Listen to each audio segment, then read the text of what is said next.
the President of the United States. I have come here tonight not only to address the distinguished men and women in this great chamber, but to speak frankly and directly to the men and women who sent us here. While our economy may be weakened and our confidence shaken, it is a crisis of confidence. The fact is, our economy did not fall into decline overnight. These changes did not happen overnight. That is why this administration is moving swiftly and aggressively to break this destructive cycle, to restore confidence. Restoring that faith and that confidence to America. It's a plan that won't help speculators or that neighbor down the street who bought a house he could never hope to afford. There will be people that made bad decisions that in some ways will get help. How many of you people want to pay for your neighbor's mortgage? Raise their hand.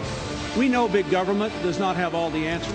This plan will require significant resources from the federal government. The era of big government is over. President Obama, are you listening? My job, our job, is to solve the problem. Some are promising that government will rescue us from the economic storms raging all around us. We have our doubts.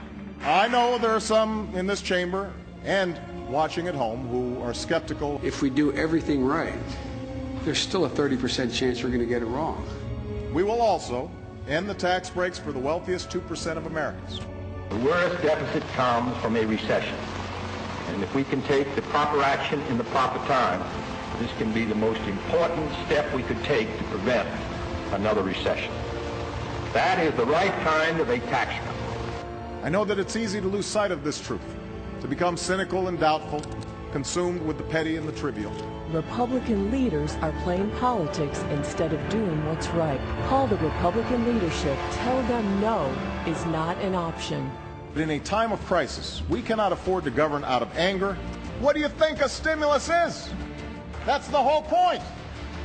The president warned that our country is facing a crisis. I'm here today to talk about a crisis. We've inherited an economic crisis. A failure to act could turn a crisis into a catastrophe.